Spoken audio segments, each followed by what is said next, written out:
Hi everyone, and welcome to The Sleepy Scientist. I'm really happy you're here. Tonight, we're going to go on a calm and quiet trip to learn something amazing. So get comfy, take a deep breath, and let's enjoy this peaceful science story together. Before we start, tell me in the comments, where are you watching from and what time is it for you right now? If you like relaxing science videos, don't forget to tap the like button. Now let's begin. Before you were born, before your first breath filled the air, your heart had already learned how to beat. In a tiny world curled safely inside, your first rhythm began. No one told it to start. No one wound it like a clock. It simply began, a soft, steady thump, like fingers gently tapping on the inside of time. This first beat came from a place deeper than thought, a place beyond words. Even before you could feel it, it was there, like a quiet drum, whispering that life had arrived. Your heart is not loud. It doesn't shout to be made known, but it is always working, always pulsing, always sending blood through the rivers of your body. And inside that steady work is a mystery. How does it know when to beat? Why doesn't it stop? What keeps it going minute after minute, day after day, year after year? To understand, we must travel inside to a small group of cells hiding in the upper, right part of your heart. They're called the sinoatrial node, but some people call it the natural pacemaker. These tiny cells are special. They send out small waves of electricity, not like a lightning bolt, but more like a spark, soft, gentle, and full of purpose. This spark moves through your heart in a graceful pattern. First, it makes the top chambers, the atria, squeeze. Then it pauses for the tiniest moment, like a breath being held. After that, it travels down to the lower chambers, the ventricles, telling them it's time to squeeze too. This pattern makes one full heartbeat. Over and over, this wave dances through your heart, creating the rhythm that keeps you alive. And the strange, beautiful part is, your heart doesn't need your brain to do this. It can beat all by itself, even outside the body for a little while. Like a tiny creature with its own will, its own quiet engine. But where does the spark come from? Inside those pacemaker cells are tiny doors and charged particles, sodium, calcium, and potassium, moving like dancers in a slow-motion ballet. These particles slip through the doors in waves, changing the charge inside the cells, and this movement creates the spark. Each wave is timed so carefully that the cell knows just when to release its signal.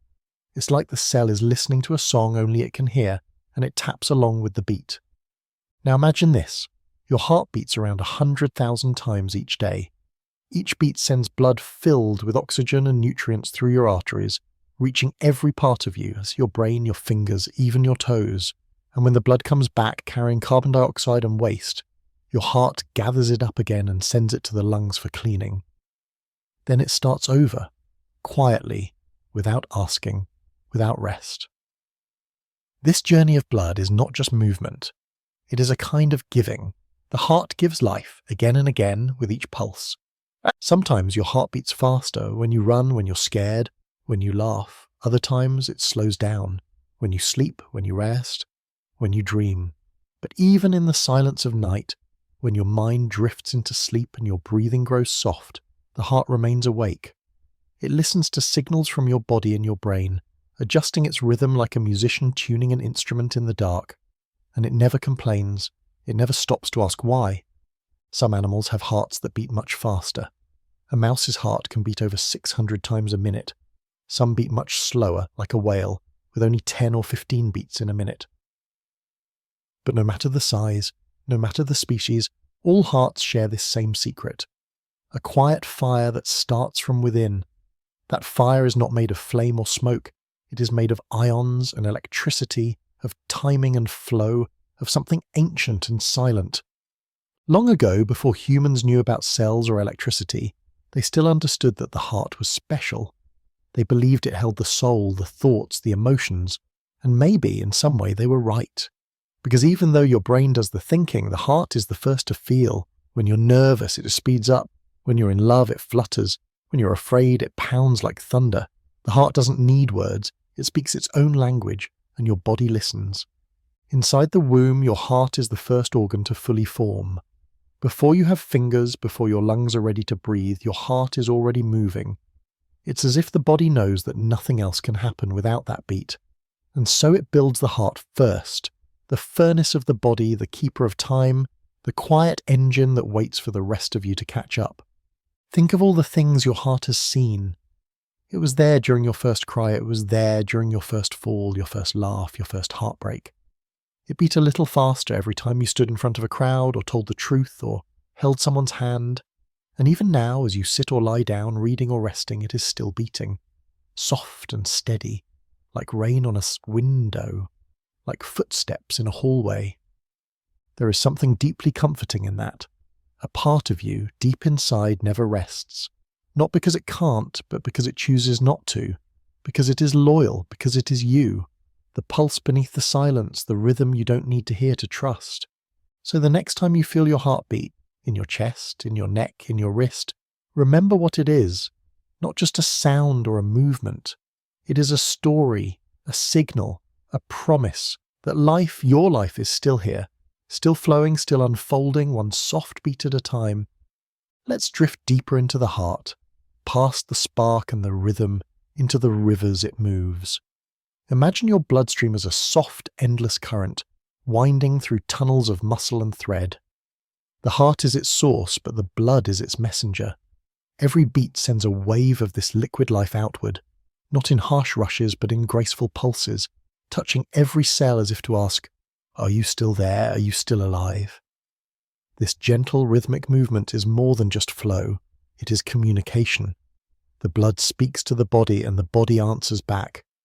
Inside this stream are tiny travellers, red blood cells shaped like quiet boats, smooth and round, slipping easily through the narrowest passages.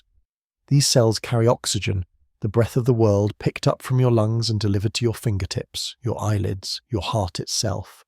They do this without thought, without hesitation. And when their delivery is done, they carry away the waste, the used-up gases, the quiet debris of living. It is a loop, a kind of whispering wheel, turning and turning, powered by the steady push of the heart. But there's something more delicate happening here, something even smaller than cells. If you looked closer, far closer, you would see signals dancing between the cells, guiding the beat. Hormones and nerves play their part in this dance. The brain sends messages down long, thin wires called nerves, reaching into the heart to say, slow down, speed up, stay steady. But the heart listens gently. It does not always obey, because even though the brain is wise, the heart remembers how to beat on its own. There's a nerve called the vagus nerve, long and winding like a quiet road, connecting your brain to your heart and other organs. When you breathe in, the nerve notices. When you breathe out, it gently asks the heart to slow. This is why deep breathing can calm you. It is not magic. It is science woven with softness. You inhale, and the heart speeds up just a little. You exhale, and the vagus nerve sends a message. Easy now, no need to rush. The heart listens and slows. This tiny conversation, breath to nerve to heart, happens every moment, without sound, without force, like a lullaby written inside you. All around the heart are vessels, arteries that carry blood away, veins that bring it back. Some are wide and strong, others are narrow and fragile. Each one knows its path. The arteries feel the pressure of each beat, and when the heart squeezes, they expand like balloons, then gently shrink again, keeping the blood moving. The veins don't have the same push. Instead, they use valves, tiny flaps that open and close with each wave, guiding the blood upward, back to the heart, even against gravity. In your legs, your muscles help too. When you walk or move, the muscles squeeze the veins, helping the blood climb. Even resting, your body finds ways to help the heart. There's a reason why movement feels good. When you stretch, walk or dance, you help your blood return. You help your heart not work so hard. It is like lifting a little of the weight off its shoulders. And when you're still for too long, your heart works harder to keep the flow alive. This is why the body is built for motion, not for running always, but for gentle change. The heart is not a machine. It likes rhythm, not repetition. Your heartbeat changes with your emotions too. When you are nervous, it speeds up, preparing your body for action. When you're safe, it slows. These shifts are not mistakes. They are part of your design. Scientists call this heart rate variability, and it's a good thing. a sign that your body knows how to adapt. Like a wise tree bending with the wind, your heart changes its rhythm to match your inner world. Even your memories can shape your heartbeat. If you remember something joyful, your chest might feel light. If you recall something painful, your heart may tighten. These are not just feelings, they are real physical shifts. Your nervous system carries emotions into your chest, your lungs, your heartbeat. The body does not forget. It holds every smile, every grief, every wonder. And the heart, always listening, always beating, reflects each one. Now think of the sounds the heart makes. Lub-dub, lub-dub. These are the sounds of valves opening and closing, letting blood flow in one direction only. If those valves become stiff or weak, the sound changes. Doctors listen with stethoscopes, not just to hear the rhythm, but to hear the quality, the grace of each beat. It is like listening to music. You can tell when something is off, even if the tempo stays the same. Some hearts need help. When the rhythm is lost, doctors can use machines to guide it. A pacemaker, a small device, can send regular pulses to remind the heart how to beat. And when the rhythm becomes dangerous, too fast, too slow, too wild, a defibrillator can bring it back. These tools do not replace the heart's wisdom. They remind it of what it already knows. Even with all our knowledge, there are things we don't fully understand. Why does the heart start on its own in the womb? How does it know the perfect rhythm for each moment? What tells it to keep going through grief, through joy, through sleep, through sickness? Some scientists look for the answers in cells and genes. Others believe there's more, something unseen, something soulful. In many traditions, the heart is seen as the center of feeling. Not just love, but courage, sadness, hope. We say heartbreak when someone is grieving. We say take heart when we want someone to be brave. These phrases aren't just poetry, they're reflections of how we feel these things, in the chest, near the pulse, at the center of us. The heart is not just a pump, it is a listener, a responder, a memory keeper. It beats not only to send blood, but to remind us that we are still here, still present, still capable of change. Every thump is a signal to the world. I am alive. I am breathing. I am still beating. And as you sit with this thought, you might begin to feel your own heartbeat, soft and rhythmic, loyal and quiet. It is not asking for anything. It is simply doing what it knows, listening, moving, carrying, being. In every second it holds the past and the future, the inhale and the exhale, the silence and the sound. And it will keep doing so gently, lovingly, until its work is done. Let us now return to the heart one last time, not to study it, but to listen. After all we've seen now, the sparks, the vessels, the waves of blood and breath, the heart still holds something more. It is not only a part of your body, it is a part of your story. From the first beat before your first breath to the very last sigh of sleep at night, the heart is your companion. It does not speak in words, but in rhythms. It does not think in ideas, but in movement. And yet it understands you in a way no other part does. It knows your quiet moments, it feels your storms, it carries your changes. When you are still, the heart hums gently, as if to say, I am here. When you are excited, it taps with energy. When you are afraid, it races, not out of panic, but to protect you. When you are calm, it returns to its soft beat, like waves brushing the shore. This rhythm is your lifelong lullaby, always changing, yet always returning to center. The heart is both strong and soft. It can run fast when needed, lifting you through danger or challenge, and it can slow down, letting you rest, letting you dream. In the quiet hours of night, when even your thoughts have grown still, the heart continues. It is the one who never sleeps. While your mind floats through dreams, the heart remains grounded. It takes care of you even when you forget you need care. And if you wake in the darkness, unsure, it is there, steady in your chest, a reminder, a presence, a pulse that says, you are not alone. People say the heart breaks, but it doesn't break like glass. It doesn't shatter. It bends, it weeps, it holds. And somehow, even in the deepest sorrow, it finds a way to keep beating. The rhythm may falter, the pace may change, but it does not give up. In time, it finds a new rhythm, not the same but still true, a new song with echoes of the old one still inside. Think of all the places your heart has carried you, every step you've taken, every word you've spoken, every breath you've drawn, the heart has been there, quiet, faithful, beating through every season, childhood to youth, joy to pain, growth to rest. and it will be there still in every tomorrow as long as you need it. Now imagine your heart not as a machine but as a garden. Inside it emotions bloom. Love opens like flowers in spring. Grief falls like autumn leaves. Excitement bursts like summer sunlight. Peace settles like soft snow. All these feelings pass through the same place, shaped by the same beat. Your chest becomes a space for all that life brings, the beautiful, the difficult, the surprising. Science tells us how the heart works.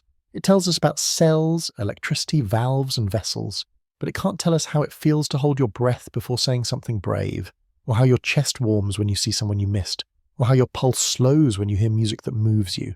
That's not data, that's experience. That's you, living. And the heart knows all of it. It's no wonder so many stories, poems, and songs speak of the heart. It is the first sound of life we ever hear. It is the beat that marks our presence. It is the echo we listen for when we need to feel alive. The heart may be made of muscle, but it holds meaning. It is not empty. It is full of memory, of feeling, of time. Even when the world feels too loud, the heart remains soft. Even when everything else stops, it continues. Even when the path is hard, the beat is easy. Not because it is unaware of pain, but because it knows how to keep going, because it has practice, because it has purpose. So maybe that's the secret, that the heart doesn't just keep you alive. It teaches you how to live, to keep going when things are hard, to slow down when things are calm, to beat on. Not with noise, but with presence. It reminds you to listen, to breathe, to feel, to love. So if you ever doubt yourself, place your hand over your chest. Feel that soft rhythm. That is proof. You're here. You're trying. You're moving forward, one heartbeat at a time. You don't have to understand every detail. You don't have to explain every beat. Just feel it. Just know it is there. It has been with you from the beginning, and it will stay until the very end. Steady, gentle, true. This is the heart, your pulse beneath the silence, your rhythm through the chaos, your quiet companion in every moment. It keeps its promise again and again, with every thump in your chest. A soft message sent through time. You're alive, you're enough, you are beating. Before we even learn to speak, before we can even stand, there is something inside us that already knows how to dance. This dance isn't made of music or steps, but of rhythm, soft and hidden, echoing through our bodies in silence. That rhythm begins in the bones. It's hard to imagine, but inside the hard shapes that hold us upright, there is motion, there is song. Your bones are not lifeless sticks. They are alive, buzzing with quiet activity, connected deeply to the beat of your heart and the waves of your breath. They do more than carry weight. They listen, they feel, they remember. When you're a child, your bones are soft, like wood just starting to dry. They bend easily, they grow quickly, they hold stories not yet written. As you grow, they stretch with you, silently recording every fall, every leap, every night curled in bed. The cells inside your bones are never still. They work in silence, making blood, shaping minerals, rebuilding tiny cracks. They do this without asking, without needing thanks. Like quiet builders who never stop, they work through joy and pain, through rest and movement. And beneath all this, they hum, a low, steady rhythm that matches your heartbeat. At the very center of your bones is marrow, soft and red like a secret garden. This marrow is where blood begins. The red cells that carry oxygen, the white cells that fight disease, the platelets that stop your wounds from bleeding, all are born here, in this quiet, pulsing space. These tiny lives emerge from the marrow, shaped by the rhythm of your body. They do not rush, they do not sleep. They follow the rhythm set by your needs. If you are sick, your bones make more soldiers. If you bleed, they send more healers. They know what to do long before you do. And how do they know? It's a conversation, a slow exchange between your bones, your brain, your heart, your blood. Hormones float through your bloodstream, whispering to your bone cells. They say, more of this, or less of that. The bones listen. They adjust. It's a kind of music made not of sound, but of signals. Quiet requests passed from one part of the body to another. And through it all, the rhythm remains, not loud, not fast, but steady. If you placed your hand on your chest, you would feel your heartbeat. But your bones feel it from the inside. They sense the slight changes in pressure, the rise and fall of blood moving through nearby vessels. This isn't something we can feel in words, but the bones feel it deeply.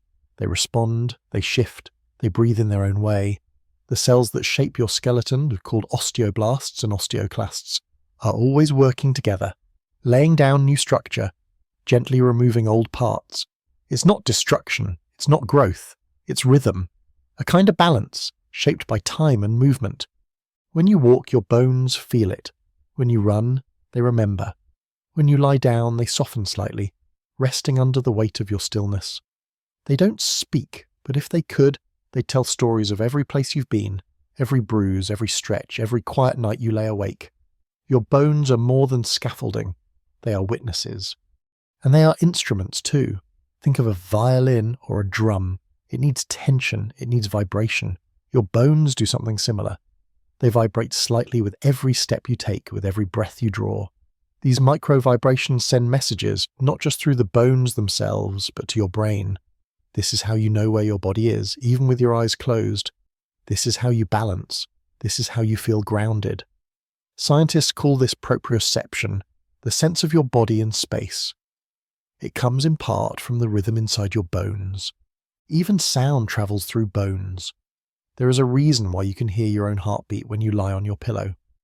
The sound moves through the soft chambers of your chest, through your bones, through your skull. It is not just in your ears, it is in your structure. And when a baby is still in the womb before their ears are fully formed, they hear their mother's heartbeat through their bones. They hear the world in vibrations, in rhythm, in movement. It is the first music any of us know. As we grow older, the rhythm of our bones changes. They become stronger, then lighter. They respond to how we use them. A dancer's bones carry different memories than a swimmer's. A builder's bones are not shaped like a writer's. But all of them hold rhythm. All of them respond to pressure, to motion, to stillness. And when that rhythm is interrupted, by illness, by injury, by silence, the bones notice. They slow, they shift, they begin to adapt. And still, even in healing, the rhythm continues. Slowly, softly, like a song being rewritten. It may take weeks or months, but the bones find their way back. Not to what they were before, but to something new, something just as strong. This quiet resilience is one of the great miracles of the body. We break, we heal, and somewhere in the healing the rhythm returns.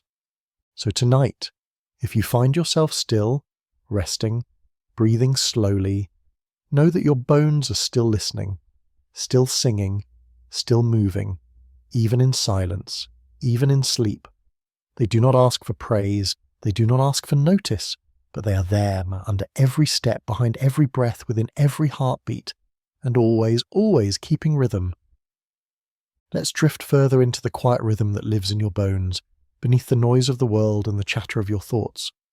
Inside you a slow dance continues, invisible but constant. This is not the rhythm of music or breath, and it is older, deeper.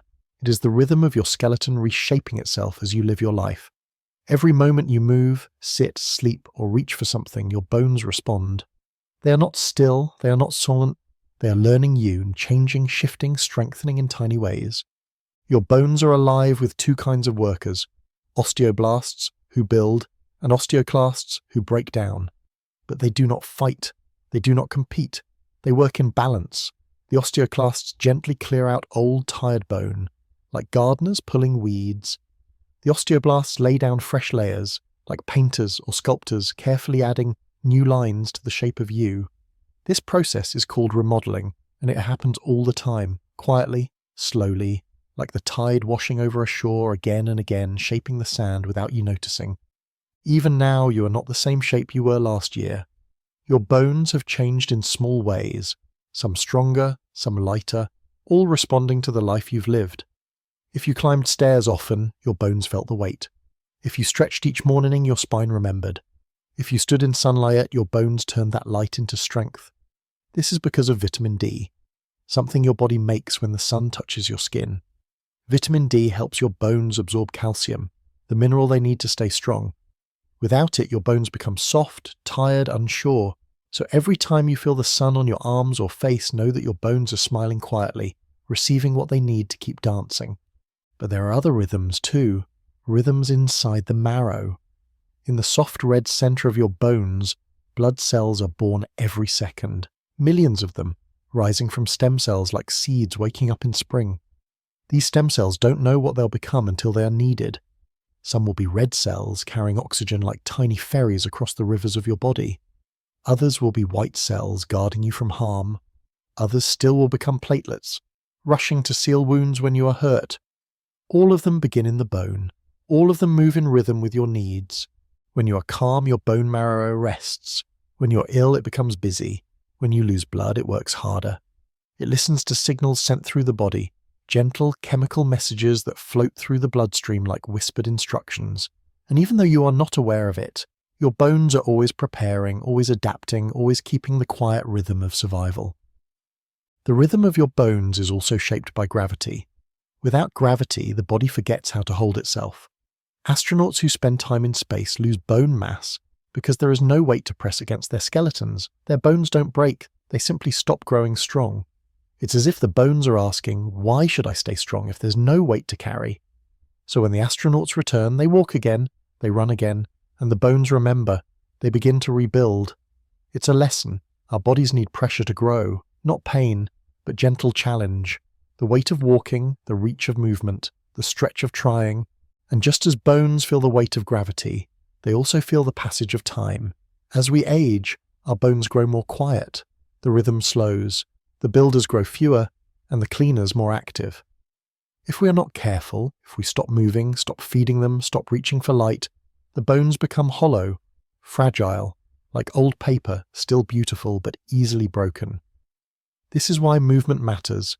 This is why food matters. This is why stillness must be balanced with motion and silence with strength. But the rhythm of your bones isn't only about structure, it's about memory. In a way, your bones carry your past. Every time they heal from a break, they form new patterns, scar lines, strengthened places. Even though you can't see them, they are there, reminders of what you've survived. A childhood fall, a teenage leap, a quiet stumble in the dark. Your bones hold it all, not in pain, but in shape. They hold the proof that you've grown, that you've moved forward, that you've carried yourself through. And beyond memory, bones can hold sound. There's a type of hearing called bone conduction. It's how you can hear your own voice from inside. It's how some hearing aids work, sending vibration directly through bone to the inner ear. It's why the world sounds different when you plug your ears and hum. You're not hearing with your ears, you're hearing through your bones. The sound is in your skull, your jaw, your chest. And in this way, your bones are not just the framework of your body. They are part of your senses. They are part of how you know the world. Even in sleep, your bones respond to dreams. If your body twitches, your bones shift. If you roll over, they adjust. And even though they seem heavy, they are not rigid. Bone is flexible at the smallest scale. It bends, it gives, it holds. It is more like wood than stone and strong but alive, capable of change, capable of healing. And when you feel fear or joy or calm, your bones notice. Not in emotion, but in chemistry. Hormones move through your bloodstream and touch the cells inside your bones. They change how marrow grows. They change how the structure responds. A body in grief has different bones than a body in peace, not because of weakness, but because of rhythm. Different tempos, different shapes of being. So now, as you sit or lie down, you are not just resting. You are playing a rhythm that only your body knows. Your bones are listening, they are adjusting, they are healing, or growing or remembering. Every breath you take brings oxygen to the marrow. Every stretch you make whispers to the builders. Every moment of stillness gives them space to work. You're not just made of bones, you're made of rhythm, and your skeleton is not a cage. It is a choir, a silent working harmony that hums beneath your skin, guiding your steps, shaping your rest, holding your life in motion and stillness alike.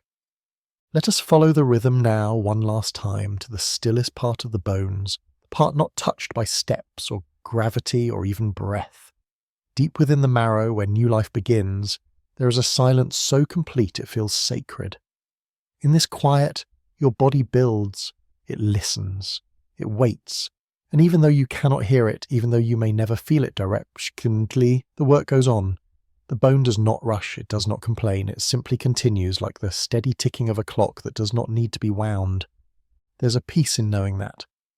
that beneath all the noise and the motion, beneath your skin and blood and thoughts, something is always holding you, quietly, strongly, with rhythm that does not break, even when the world around you feels like it's falling apart. The skeleton is not loud. It never announces itself, but when you lose your balance, it catches you. When you reach, it supports you. When you curl up to sleep, it surrounds you like a nest. Your bones are not just your shape, they are your safety. But bones also whisper of something even older, evolution's memory. The shape of your skull echoes ancient beings who walked long before you. The curve of your spine reflects the path from creatures who once crawled to those who stood tall.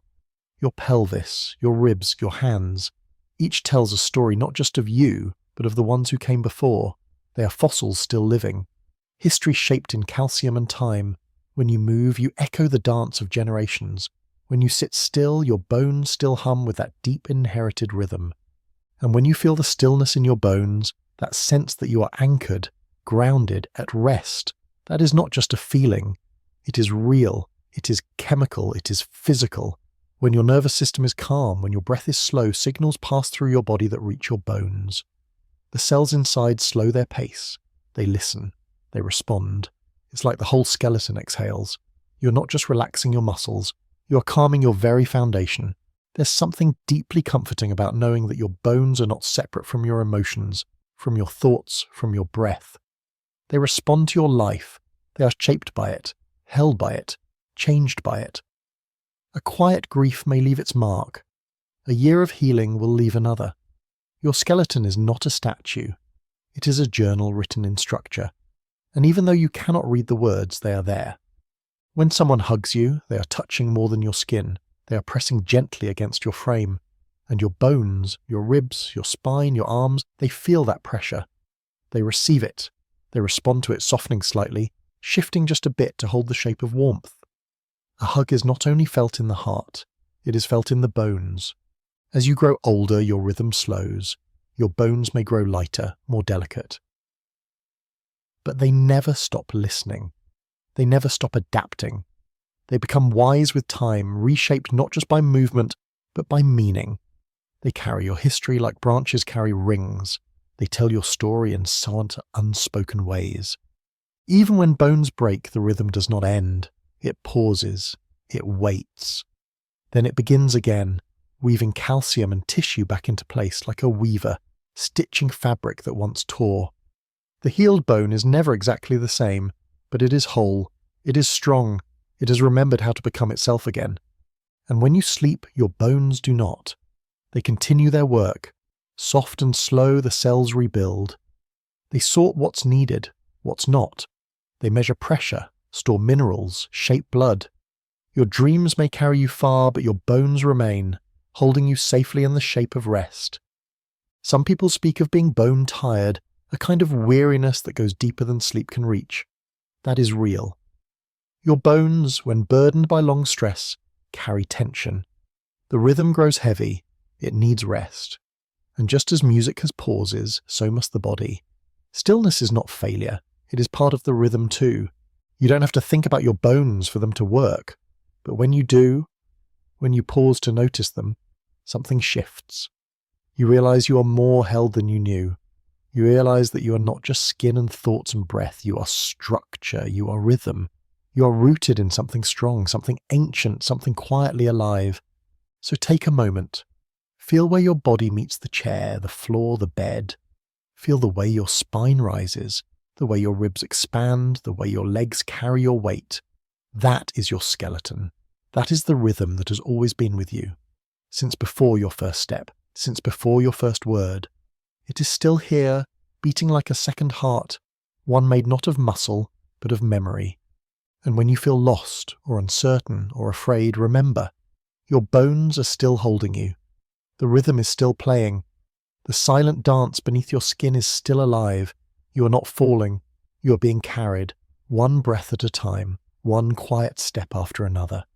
With every moment, your bones whisper the same soft truth. You are still here. You're still whole. You're still moving forward, gently, beautifully, to the rhythm inside. There is a quiet road inside you, a path that stretches between two worlds, the heart and the brain. These two places are often seen as separate. One is thought to be logic, the other emotion. One is the center of thought, the other the keeper of feeling. But inside you they are not so far apart. In fact, they are always talking. And if you could listen closely, not with your ears but with your awareness, you would hear a soft conversation taking place with every breath you take, a back and forth rhythm, a dialogue written in pulses and signals, carrying meaning in silence.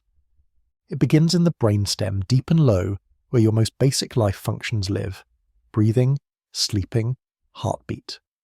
From here, a gentle signal travels down a long, winding nerve called the vagus nerve. This nerve is not straight or stiff. It meanders like a river moving through a forest. It passes through your neck, down into your chest, touching your lungs, your stomach, and your heart. It's through this delicate thread that the brain speaks to the heart.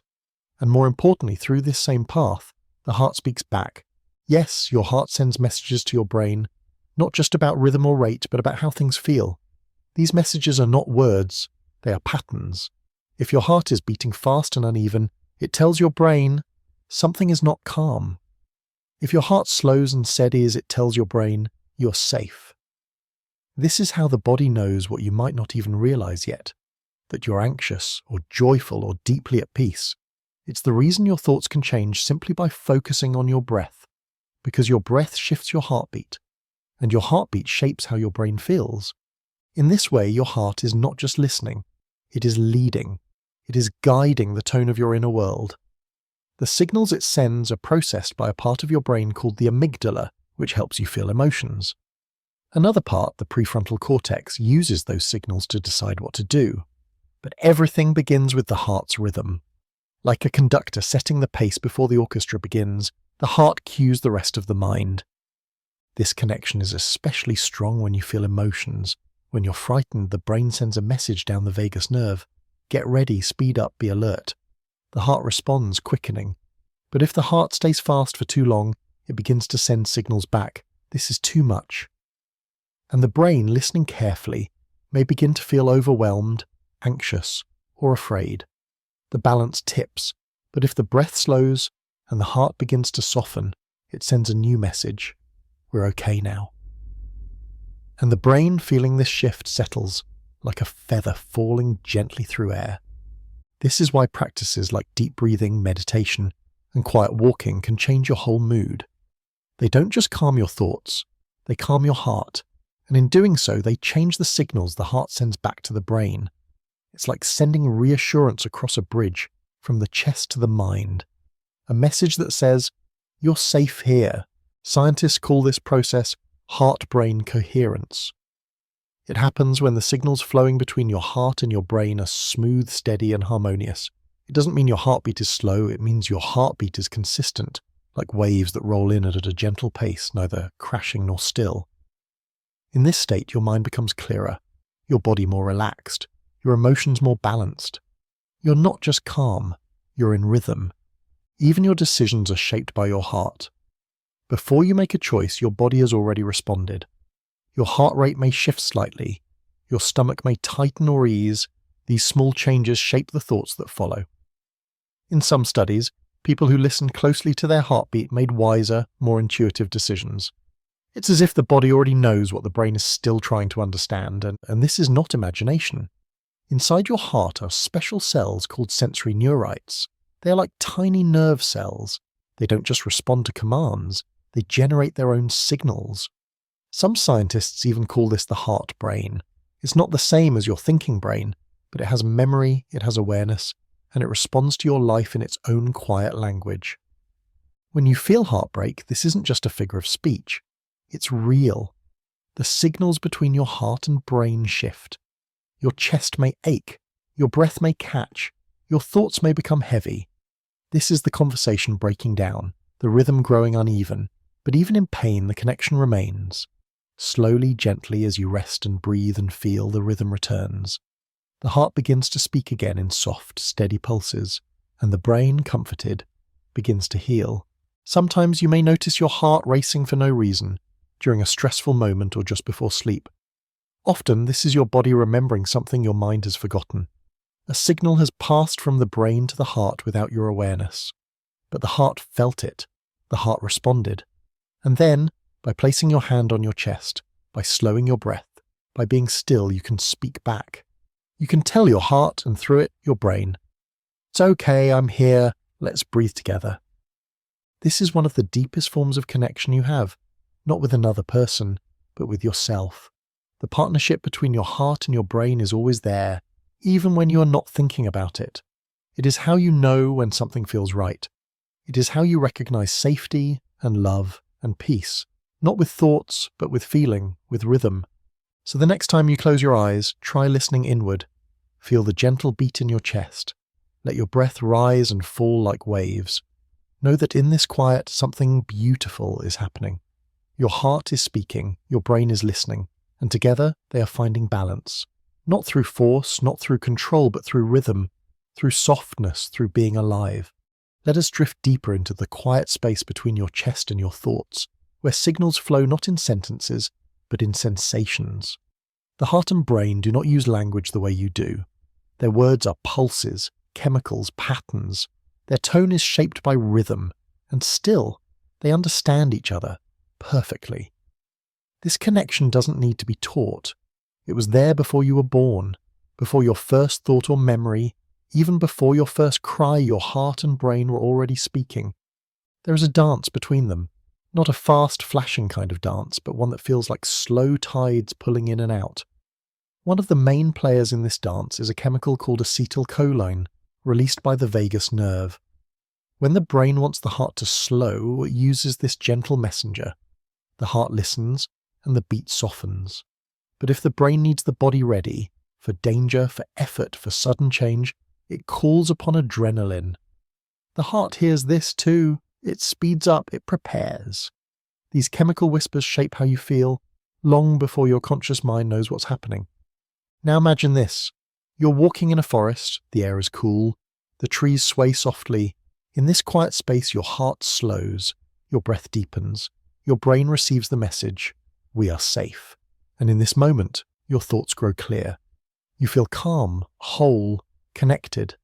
This is heart-brain coherence. Your internal systems, though different in shape and purpose, are moving together. You may think it's the forest doing this, but it's your heart that felt the peace first and passed it upward into your thoughts.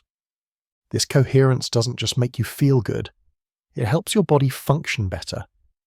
When your heart and brain are in sync, your immune system grows stronger, your digestion improves, your sleep deepens, even your memory becomes sharper. It's as if every part of you works better when your rhythm is smooth. And the beauty of this is, you can guide it with breath, with attention, with softness.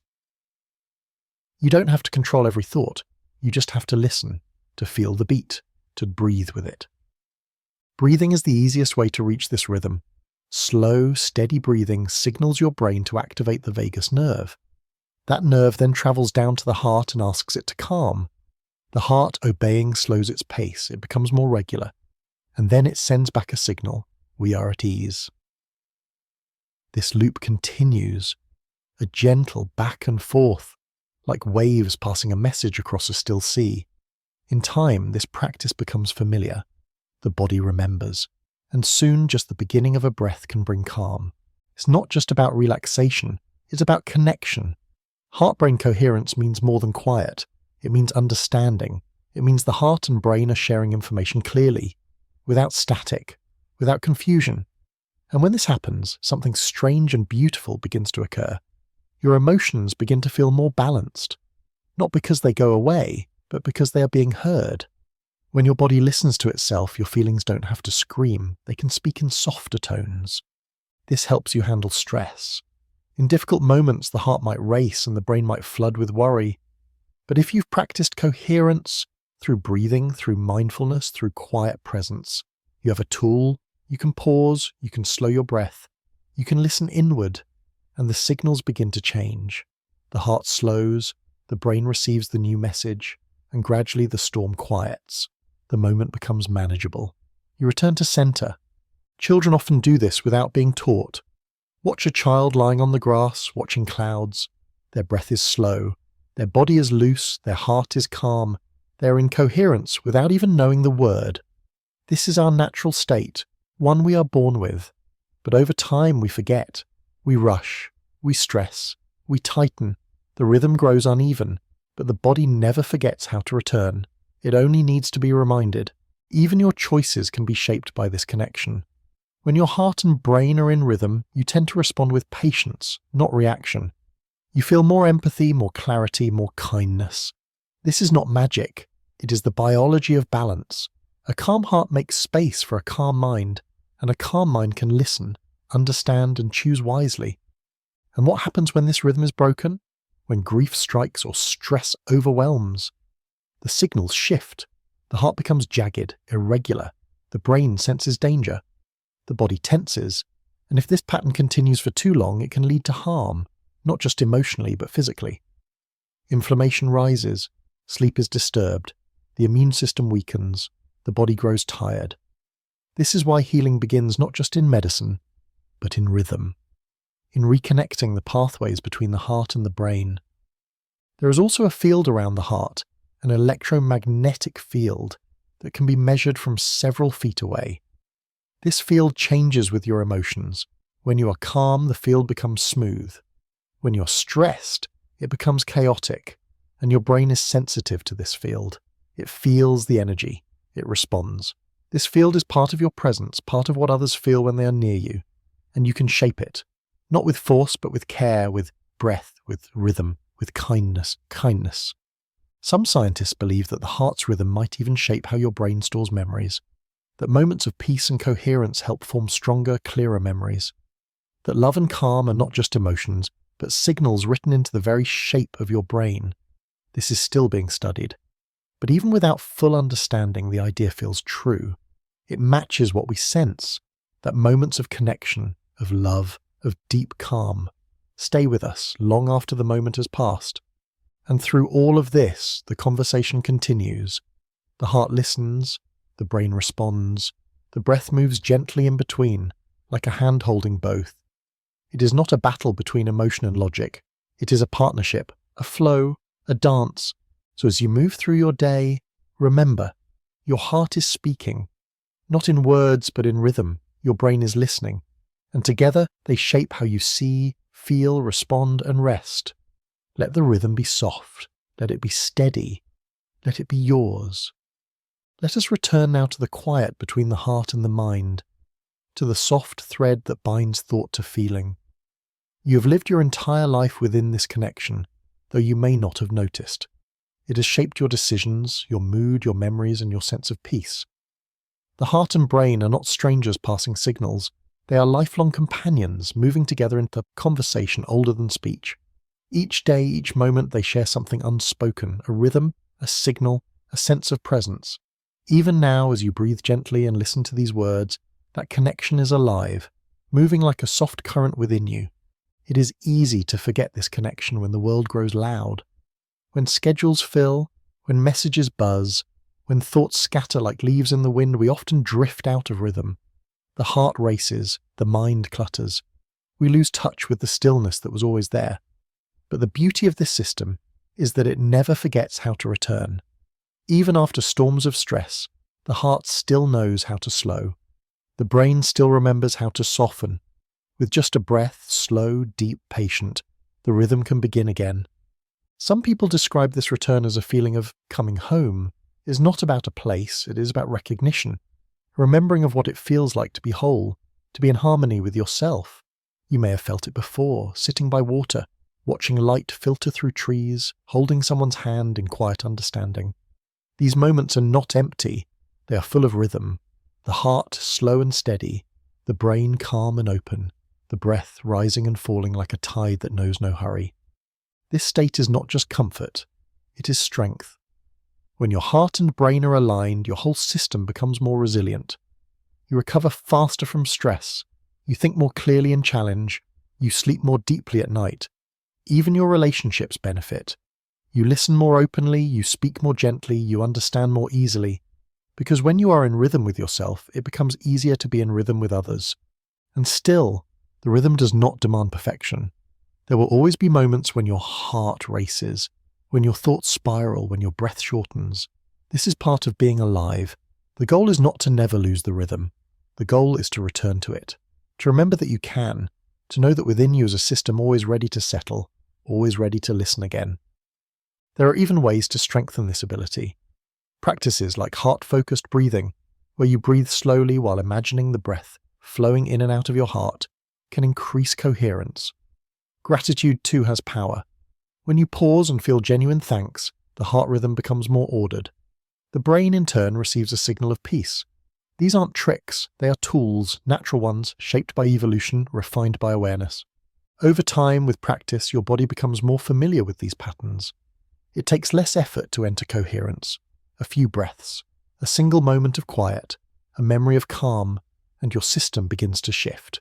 The heart softens, the brain quiets, the connection brightens, and even in the middle of noise or difficulty, a small island of calm can open within you. This calm is not empty. It is full of intelligence. In coherence, you do not lose your sharpness. You gain clarity. Your decisions become less reactive and more aligned. Your focus sharpens. Your creativity deepens. You do not disappear into stillness, you rise through it. You return more present, more aware, more whole. And there's something beautiful in knowing that this intelligence is shared across your body. Your heart is not just a pump, your brain is not just a thinker. Each part of you contributes to the full rhythm of who you are. The gut sends its own signals, the lungs respond to mood. Even the skin feels shifts in coherence. You are not a collection of parts. You are a single flowing system, held together by rhythm and response. In this system, your feelings matter. They are not distractions, they are messages. A tight chest may say, "I need rest." A racing heart may say, "I feel unsafe." A steady pulse may whisper, "You're okay now." Listening to these signals is not weakness. It is wisdom. It is the beginning of self-awareness, not as an idea, but as a lived rhythm. So how does the heart hear the brain? Through pulses, through chemistry, through an endless river of quiet communication. And how does the brain hear the heart? Through sensation, through feedback, through breath. They are never separate. Never alone. Each heartbeat carries a message. Each thought rides that wave. You're not just living inside a body, you're living inside a conversation, one that has no beginning, no end, only rhythm. And as you rest now, or breathe softly, or lie still in thought, feel that rhythm. You don't need to change it, just notice it. Let your awareness rest on the gentle thump of your chest, the rise of your breath, the ease in your mind, and more. Let your whole self settle into that space where nothing needs to be done, only felt, only lived. Because in that space, the heart is listening, the brain is listening, and together they create the soundless song of your life, not a melody of notes, but of presence. Not a song you play, but one you become, one heartbeat, one breath, one beautiful, endless rhythm. There is a language inside you, one that speaks not with words, not with sounds, but with rhythm. It is older than speech, deeper than thought. It lives in your chest and travels through your veins. It does not need grammar. It does not need rules. It is the language of your heartbeats, soft, steady messages that carry meaning in their timing, their tempo, their rise and fall. Every beat you feel is part of this conversation, this unspoken story of being alive. You may not realize it, but your heartbeat changes all the time. It is not a cold mechanical tick like a clock. It is fluid, warm, sensitive. It listens to every breath you take. When you inhale, your heart speeds up just a little. When you exhale, it slows down. This change is called heart rate variability, a natural, gentle rhythm that shifts from moment to moment. And in those tiny shifts, something magical happens. The heart begins to sing. These changes aren't random. They carry messages from your body to your brain. They reflect how calm you are, how safe you feel, how deeply you're breathing. They show whether your nervous system is resting already, and your brain listens. It picks up the rhythm, follows the pattern, and responds. A slow, even heartbeat can calm racing thoughts. A quick, jagged rhythm can bring tension. The heart does not shout, but the brain listens closely, and your heart doesn't only speak to your brain, it speaks to others. Scientists have discovered that your heart sends out an electromagnetic field, like a quiet signal that surrounds your body. This field changes with your emotions. When you're peaceful, it becomes smooth and steady. When you're upset, it becomes rough and erratic, and people near you can sense it. They might not know they're feeling your heart's rhythm, but they do, so the heart's language is subtle, but it travels far. Think of a time someone entered the room and you instantly felt calmer, or more tense without them saying a word. That's the heart speaking. It shares information without speech. It reaches beyond skin. It creates a kind of resonance, like two musical instruments softly tuning to one another. And this happens most clearly when people are emotionally close. A mother holding her baby, friends sitting in silence, two people walking side by side, saying nothing, yet feeling completely connected. Their heartbeats begin to align, to dance together in invisible harmony. You can even hear your own heart speak if you're still enough. Lie down, place your hand on your chest, breathe slowly. Feel the rise and fall of your breath, the pulse under your fingers. That beat is not just a sign of life, it is a message. It is your body saying, I'm here, I'm listening, I'm feeling. That is the core of the heart's language, not instruction, but presence. This language also shows itself in love. When you feel close to someone, your heart changes. The rhythm slows, becomes more regular. Your breathing sinks. Your nervous system softens. The space between you grows quieter. You may think it's your mind creating that feeling, but the body begins the dance. The heart offers its gentle pulse, and the other person's heart responds. In this way, love becomes not just a feeling, but a rhythm shared between two people. Even animals feel this rhythm. Studies have shown that dogs, when resting with their humans, often sync their heartbeats to match. Horses do this with their riders. Infants do this with their parents. The heart does not care about words, it cares about connection. It speaks through timing, through stillness, through steady presence. There's also the silence between beats, the quiet space that holds the rhythm together. Without the pause, there is no pattern. Without the stillness, there is no message. This is true of all language, and the heart reminds us of it every second. That silence is not emptiness. It is part of the song, a place for breath, a place for rest, a place to feel. And when you're hurt, emotionally or physically, your heartbeat reflects it. It may grow fast or uneven. It may feel heavy or distant. That is the heart's way of saying, this matters, I am responding. It does not hide. It does not pretend. The language of the heart is always honest. It cannot lie. And that honesty is a gift. It teaches you to listen more closely to yourself, to notice when something is wrong, to pause, to breathe. But this language is not only about pain, it is also about joy. When you laugh, your heart leaps. When you see something beautiful, your heart opens. When you rest in peace, your heart slows. And through all of this, it continues to speak, never with noise, always with rhythm. The body in turn listens, and the world, often without knowing, feels it too. So perhaps the greatest gift of this language is that it's always with you. You don't need to study it. You don't need to control it. You only need to notice it, to give it space, to let it speak. It will tell you when you're safe. It will tell you when you're overwhelmed. It will guide you home to stillness when you've drifted too far into worry. The secret language of heartbeats is not hidden. It is just quiet. It waits patiently for you to feel it. And once you do, you begin to see that you've been speaking this language your entire life. Every time you paused, every time you loved, every time you breathed, your heart was speaking, and your whole self was listening. Let us wander deeper into the quiet messages your heart is always sending, beneath the sound of breath and thought, into the spaces where rhythm becomes meaning. You may not be aware, but each time your heart beats, it is shaping more than just your blood flow. It is shaping your awareness, your reactions, your mood. This language is not something you learn. It is something you feel, a biological poetry unfolding inside your chest, moment by moment, whispering truths before the brain even finds words. Inside your body, a delicate dance is always happening. Your heart's rhythm shifts constantly in response to tiny changes. A loud noise, a warm smile, a quiet breeze. Each sends signals through your senses, and the heart reacts.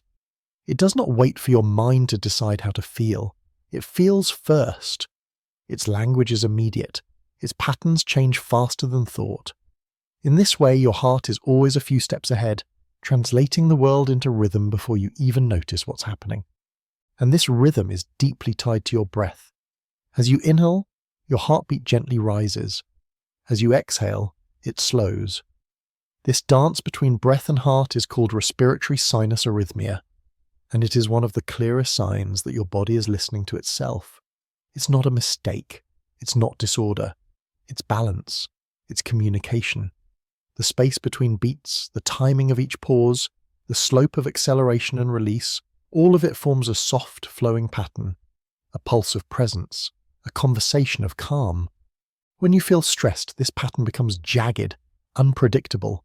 The heart begins to race in uneven steps. This isn't just about fear. It's about the heart trying to find a rhythm in chaos. Your nervous system is calling for attention, and the heart is answering. But it is also speaking back. The irregularity sends a signal to the brain. We are out of sync. And the brain responds, tightening the body, raising alertness. A loop begins. But just as easily, the loop can be softened. A few slow breaths, a gentle shift in attention. The heart slows. The brain hears this shift, and the body begins to return. This return is more than calm. It is clarity. When your heart's rhythm is steady and soft, your thinking improves, your memory strengthens, your attention becomes sharper. This is not magic. It is physiology. A calm heart gives the brain a clear signal, one that helps it sort what matters from what doesn't. In this state, even difficult problems feel more manageable. The world becomes less overwhelming. The space between thoughts opens. Insight finds room to land. In relationships, this rhythm becomes even more powerful. When you're near someone you care about, your hearts can begin to align. Their rhythm influences yours, and yours influences theirs. This is not something you force. It happens naturally, quietly. Two bodies, two fields of rhythm responding to one another like dancers swaying slowly in a shared silence. This is why you can sit with someone you trust, not speak a word, and still feel deeply understood. The hearts are speaking even when the mouths are still. Your heart also remembers, not just events, but the way they felt. When you return to a place filled with past joy or sorrow, your heart may shift before your thoughts catch up. Its rhythm changes, echoing an earlier time. This memory is stored not in words, but in feeling. A rising heart rate, a softening chest, a flutter in your throat.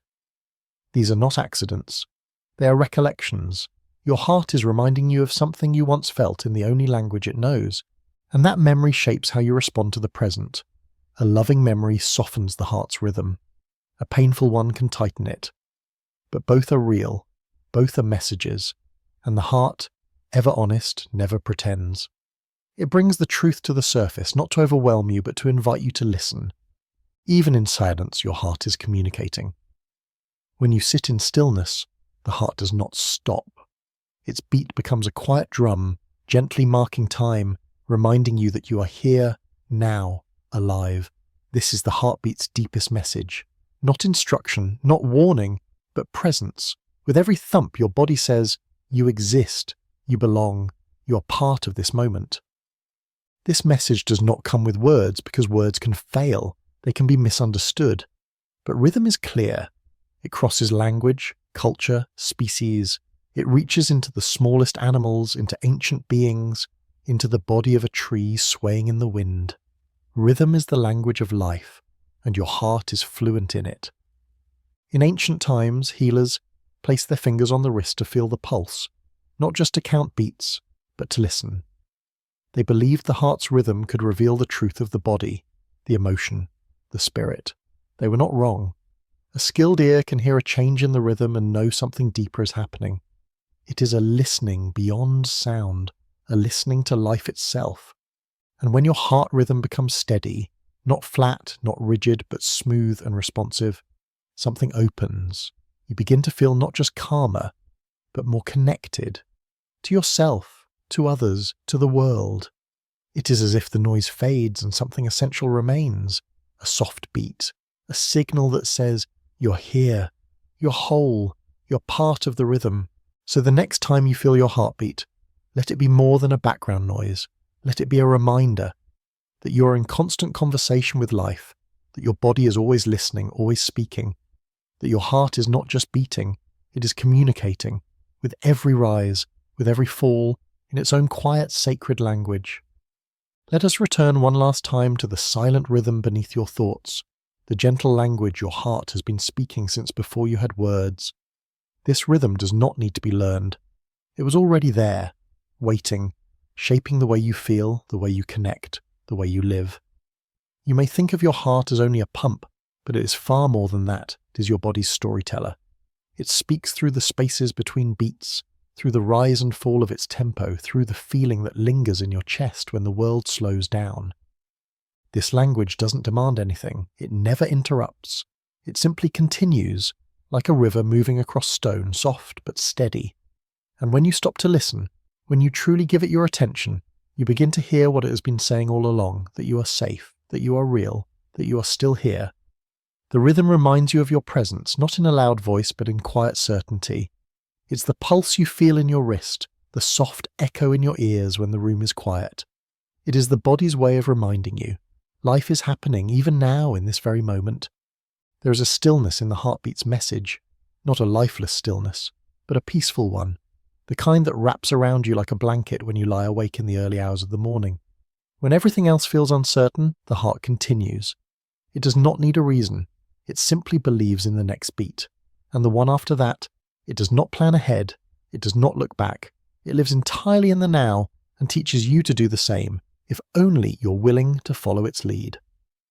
In the presence of love, the heart speaks the most clearly.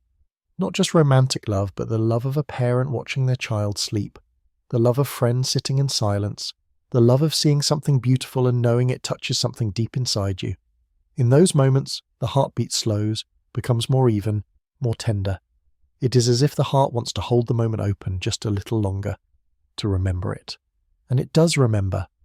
The next time you feel that same kind of love, your heart will shift again, not because of thought, but because of memory written in rhythm. Even in grief, the heart continues to speak. Its rhythm may feel heavy, slower, unsteady, like walking through deep water. But this too is part of the language. The heart never lies. It doesn't pretend that pain isn't real. Instead, it says, this matters, and that honesty is a gift.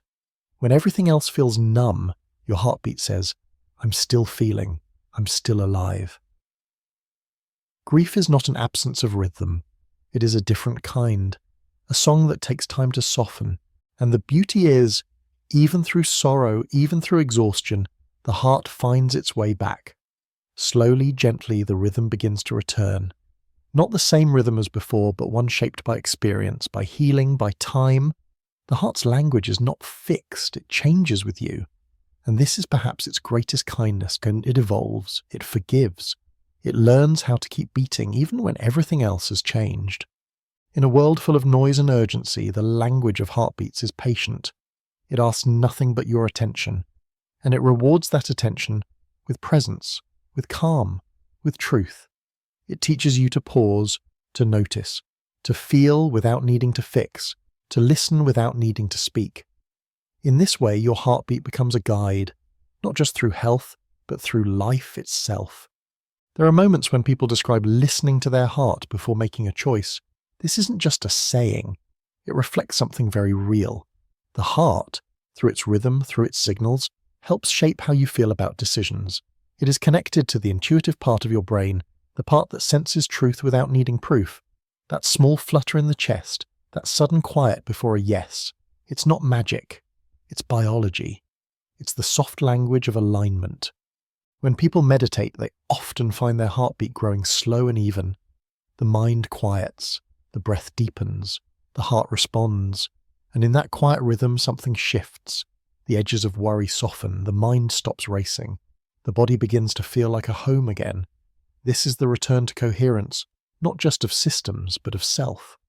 And even now, as you read or listen to these words, your heart is responding. To the rhythm of language, to the idea of quiet, to the feeling of awareness. You might feel a little calmer, a little more still. That is the heart speaking. That is your body remembering how to be soft. So the next time you feel overwhelmed, place your hand on your chest, close your eyes, feel the rhythm. Do not try to change it. Do not try to control it. Just feel it. Let it speak. Let it remind you of who you are beneath the noise. Let it say what it always says. You are here, you are alive, and you are not alone. Because the secret language of heartbeats was never meant to be hidden. It is with you in every moment, in joy, in sorrow, in silence, in love. You do not have to translate it. You only have to feel it. And in that feeling, you'll hear everything your body has been trying to say, and softly, gently, one beat at a time. Even while you sleep, your heart stays awake. It doesn't dream, it doesn't drift, it doesn't pause. It continues. Quietly, faithfully, beat after beat. As the world fades into stillness, your heart remains. You may close your eyes, your mind may wander far, but deep inside your chest, the rhythm continues, soft and steady. It is the one part of you that never truly rests, never truly turns off because it cannot. Life depends on it, not in a loud, urgent way, but in a quiet, patient promise. The heart is your body's night watch, its midnight storyteller, the guardian that hums even in your most silent hours. From the very beginning, before you even had a name, the heart began its work. In the earliest days of your life, before fingers or eyelids or even thoughts, your heart started to beat. And it has never stopped since, not once, not for a second, every minute of every day, through laughter and tears, through storms and stillness. The heart has kept going. That kind of loyalty is hard to imagine, but it is real, and it is yours. During sleep, your breath slows, your muscles relax, your mind unwinds. But the heart continues to adjust, moment by moment, responding to the needs of your body even in unconsciousness. If you turn in your bed, it shifts. If you dream deeply, it changes pace. If your body grows cold, it pumps harder to keep you warm. The heart is always listening, always learning, always ready. It is not distracted by dreams. It does not drift away. It stays close, always aware of the quiet landscape it protects. This is why the heart's work is so remarkable. It never waits to be asked. It doesn't require reminders. It has no off switch. It is not controlled by willpower or desire. It simply beats. The sinoatrial node, a cluster of cells inside the right atrium, sends electrical impulses over and over again, like a lighthouse casting its beam into the darkness. These pulses move through the heart's chambers, triggering them to contract in perfect time. The pattern repeats, and with it life flows. And though the rhythm feels automatic, it is not mindless. The heart adjusts itself with incredible precision. It listens to signals from your nervous system, from your hormones, from your breath. It knows when to slow and when to speed up. It understands how to flow with the day, how to shift with your emotions, how to settle with your sleep. Even in the quietest moments, when you're curled in bed, drifting between dreams, the heart is aware. It adjusts to every sigh, every shift, every breath. Your dreams may take you far, to places that never existed, to memories that never happened, to people you've never met. But no matter how far your mind wanders, the heart stays here, anchored in the now, keeping you grounded, keeping you safe. It is your lifeline in the deep night, your tether to the real. Without its rhythm, sleep would not be peaceful, dreams would not be safe, stillness would not be healing. And the heart doesn't just support sleep, it helps create it. As the night deepens and your body sinks into deeper stages of rest, your heart rate slows, your blood pressure lowers, your breathing becomes shallow and steady. These shifts help your brain cleanse itself, help your body repair. The heart, by slowing, allows all of this to happen. It doesn't stop, it becomes more graceful, more deliberate. Each beat becomes an invitation to rest. But the heart is not passive during sleep. It has its own rhythms, its own cycles. During REM sleep, when your dreams grow vivid and strange, your heart rate may increase, mimicking waking moments. Your eyes flicker beneath your lids, and your chest may rise and fall in new patterns. The heart dances with these shifts, responding to the mind's inner world. It doesn't know the dream, but it feels the motion. It reads the signals of emotion, even from images that aren't real. This is how deeply the heart listens. Even your emotional state while sleeping affects the heart. If you dream of fear, the heart may quicken. If you dream of peace, it may slow. The body does not fully separate dream from reality. The signals are real, and the heart responds. That is why sometimes you wake with your heart pounding, though you've never moved. It is the heart speaking the language of emotion, even when the story exists only inside your mind. And this too is part of why the heart never sleeps. It cannot afford to, not because it is afraid to rest, but because it must always be ready, for change, for need, for rhythm. It must be there for the moments when you wake suddenly, when your breath catches, when your body rolls. It is the bridge between the dream and the waking world. It welcomes you back each morning, not with noise or light, but with the same steady beat that was there when you left. So while you sleep, the heart holds space, for breath, for safety, for healing.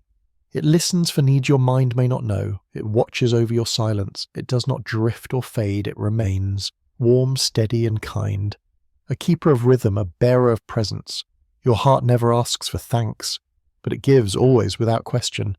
That is why when you wake, you might place your hand on your chest and feel a calm, steady pulse, a pulse that was there all night when you were lost in dreams, a pulse that was still but alive. That is your reminder, and you were never alone. Even in the quiet, even in the dark, your heart was awake, gently holding you one beat at a time. Now let us follow the heart into the stillness of the night, where the world grows quiet and soft. The stars settle above, the air cools, and even thought begins to dim. This is the time when everything seems to slow, everything except the heart. Though it speaks in low rhythms and soft pulses, the heart does not rest. It cannot. For it is the keeper of continuity, the gentle thread that holds your life together from one breath to the next, even as you drift far away in dreams. And in this darkness, where so much becomes invisible, the heart becomes more noticeable, not because it grows louder, but because everything else fades away. You might think of sleep as the absence of doing, a time when the body powers down, when the brain goes quiet. But sleep is not emptiness. It is repair. It is renewal. And none of this could happen without the heart. Your cells need oxygen even in sleep. Your brain must still be nourished. Waste must still be carried away. Hormones must still be moved through the body. All of this is made possible by the heart, which never pauses, never forgets, never asks to be excused. It is not just a background process. It is the quiet engine that keeps everything alive, the furnace that keeps the body warm when you are no longer aware of the cold. And the heart does more than keep things running. It shapes the very way you sleep. During the day, your heartbeat responds quickly to movement, to sound, to emotion. But at night, it learns a new rhythm. It slows, softens, becomes more even. This new rhythm allows your body to shift into deeper phases of rest. The slower pace is not weakness. It is wisdom. It is the heart's way of saying, now we heal. The cells listen, the mind listens, even the breath listens. And a new balance is found, and one that repairs without rush, that restores without noise. As the night moves forward, your sleep cycles deepen. You pass through different stages: light sleep, deep sleep, and REM. And in each one, the heart behaves differently. In deep sleep, your heartbeat becomes so slow, so steady that it resembles the calm of meditation. Your muscles relax. Your mind becomes still. This stage is when the body heals its tissue, when the immune system strengthens, when your bones and skin and blood quietly rebuild. The heart leads this process. Its rhythm is the signal that tells the body, this is the time to restore. But REM sleep is different. In this phase, your eyes move rapidly behind closed lids, your brain becomes active, and dreams grow vivid. The heart, sensing this change, speeds up slightly. It begins to mimic the rhythm of waking life without actually waking you. The blood flows faster. The breath grows more shallow, and the heart listens, not to footsteps or voices, but to the emotions rising from your dreams. Fear, joy, surprise, sadness. The heart doesn't know the story, but it knows the feeling. It responds with a rhythm that matches the tale your brain is silently creating. This connection between dream and heartbeat is more than poetic. It is real. If you dream of running, your heart may race. If you dream of floating, it may slow. And when you wake up with your heart pounding, it is because your dream crossed into your body and your heart responded as if it were true.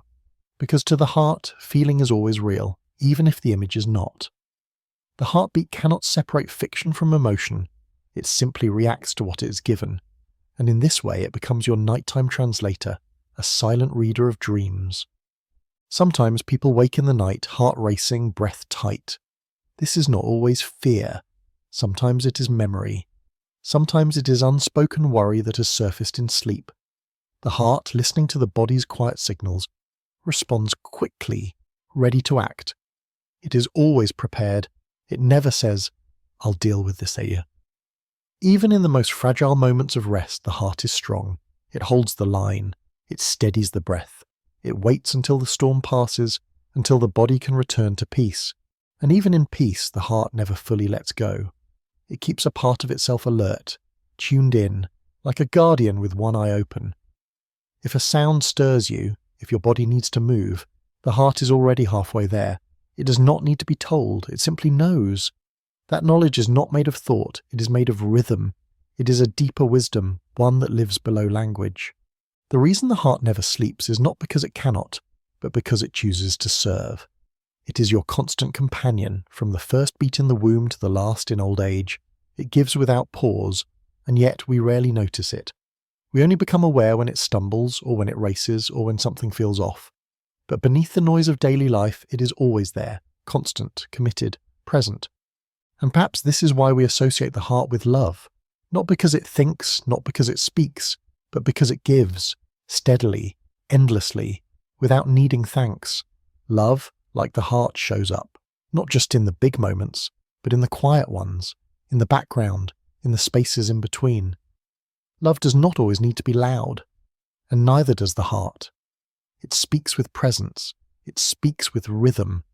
So tonight, as you close your eyes, as the world slips into shadow and thought begins to scatter, remember this: your heart remains awake, aware, softly moving, gently holding you in the space where sleep begins. You do not have to control it. You do not have to guide it. All you have to do is let it speak. Let it keep watch. Let it do what it has always done: protect, nourish, and remind you with every beat that you are alive.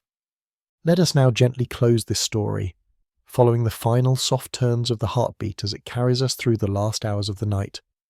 Imagine the world around you asleep, the lights dim, the voices gone quiet, the rush of the day folded into memory. In this hush, your heart continues, slow and loyal, like a candle that never burns out.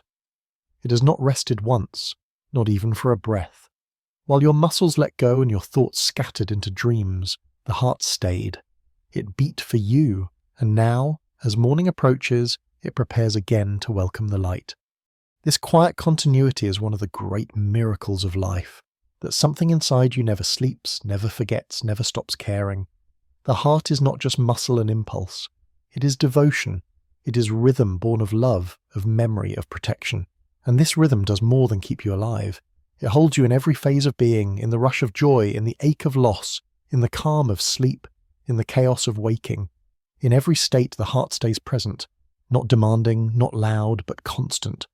It is easy to overlook this constancy. We forget to thank the things that never fail. But the heart does not need praise. It does not wait to be seen. It continues because that is what it does, because that is what you need.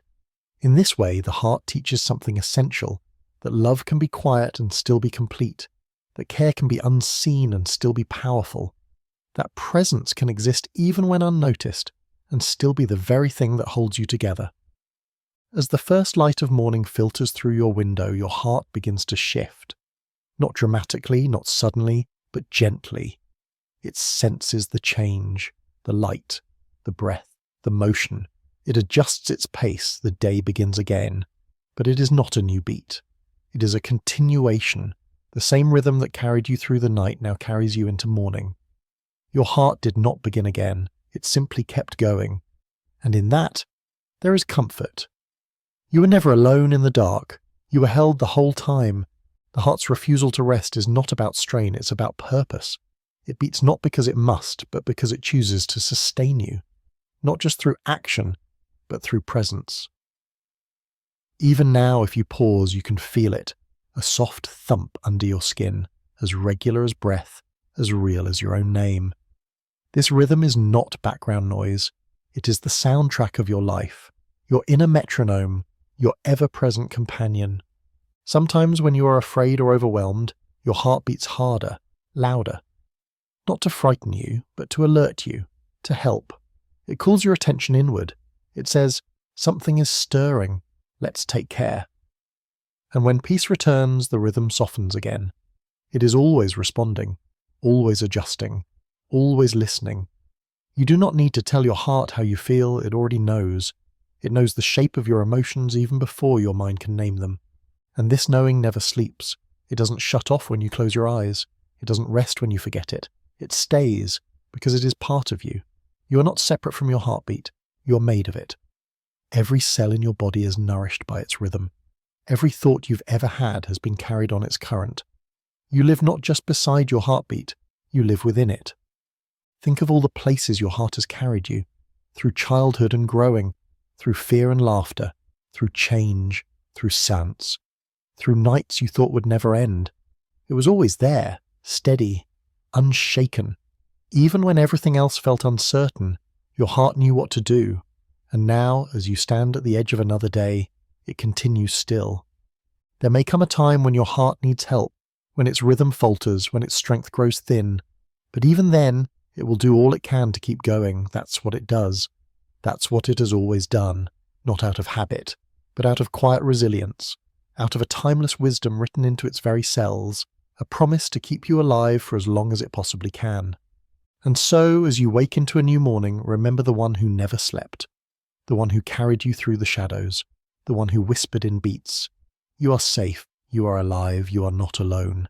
That voice is always there, not outside you, not above you, but within you, pulsing gently, patiently, again and again, without demand, without end. Let it remind you each time you feel lost, your heart has not given up. Each time you feel afraid, your heart is still speaking. Each time you feel joy, your heart is dancing with you. This is not just survival, this is presence. This is poetry made of biology. This is life lived one beat at a time. Your heart never sleeps. And because of that, you can.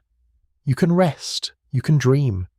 You can fall into the softness of night, knowing that something inside you is holding vigil, quiet, faithful, true. And when you rise, it will still be there, as it always has been, ready to carry you through whatever comes next. Inside your body there is a quiet music that never stops playing. You won't hear it with your ears, and you won't feel it like the wind on your skin, but it is there, steady, pulsing, invisible. It is electricity, flowing through you like light through wire, like a song that lives beneath every breath, every thought, every heartbeat. This is not the kind of electricity that sparks from a plug or crackles in a storm. This is the body's own current, the gentle kind, the kind that brings life instead of shock, the kind that turns chaos into rhythm, silence into movement, stillness into feeling. Your cells are not just bits of biology, they are tiny instruments in a vast electrical symphony. Some of them fire tiny charges, others receive them. Some carry messages from your toes to your spine in a blink. Others rest quietly, waiting for the next signal.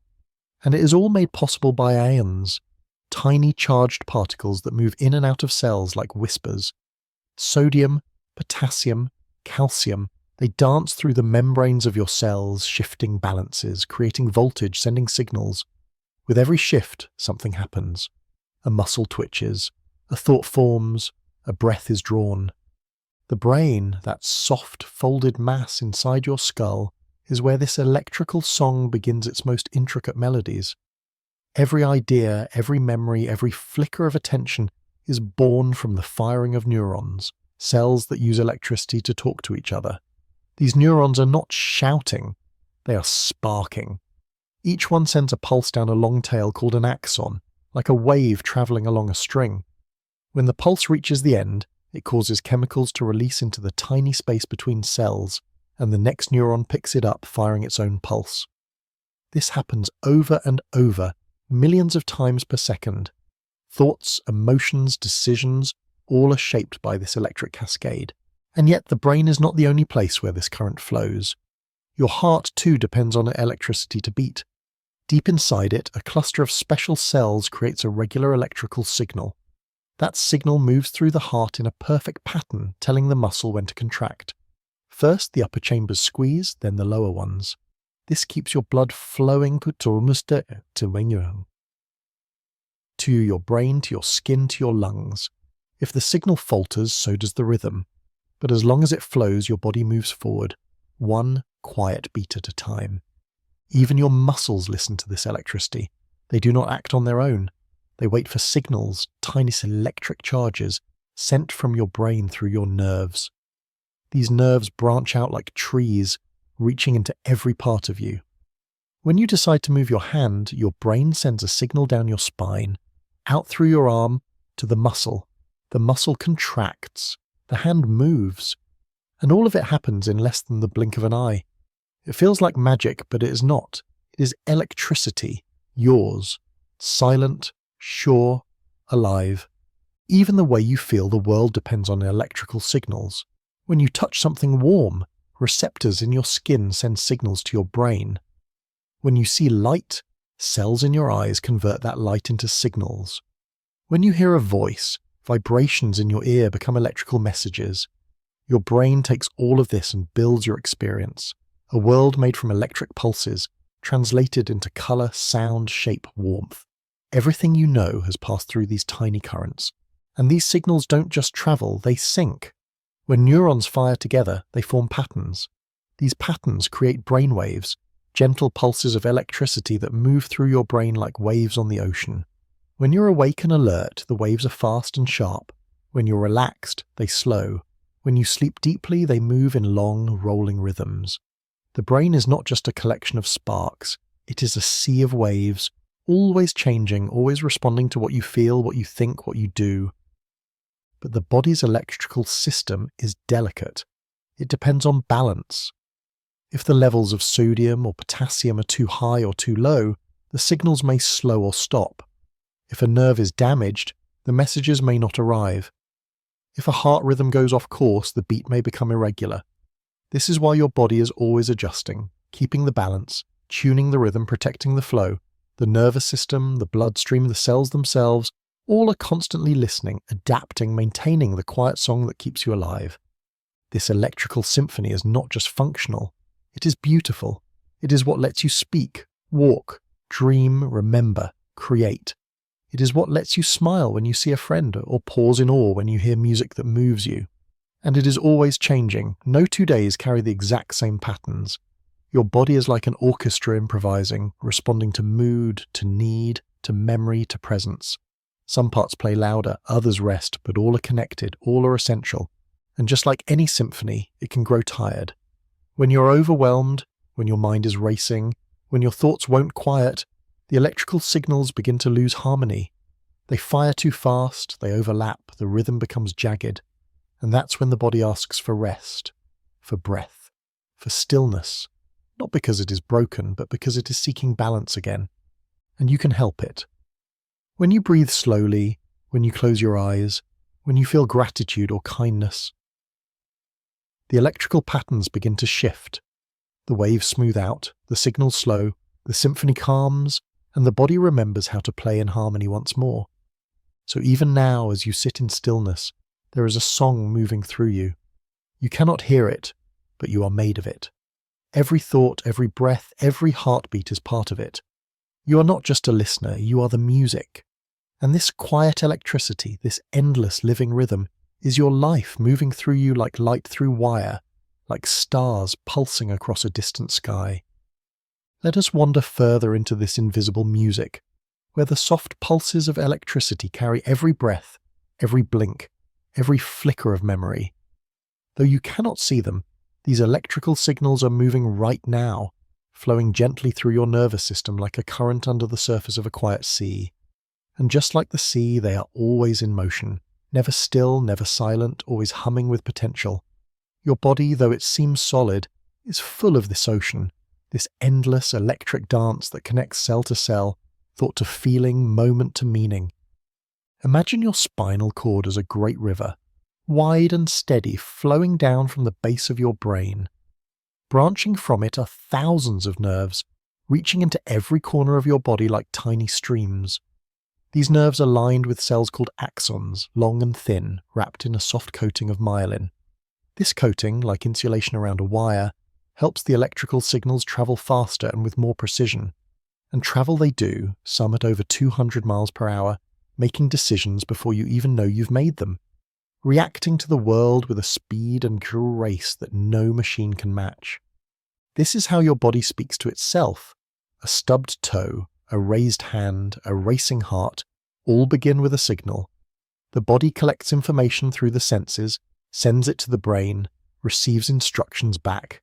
It happens again and again, thousands of times per second.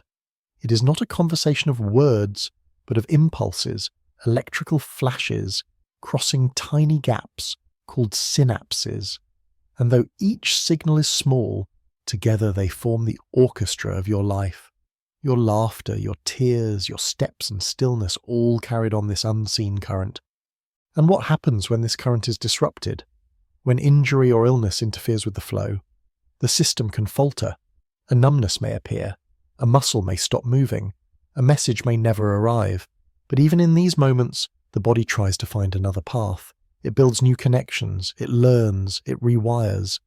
This is called neuroplasticity, the brain's ability to adapt, to change its circuits, to repair its music. The electricity may dim, but it rarely goes dark. It finds new roads, new harmonies, new ways to continue the song.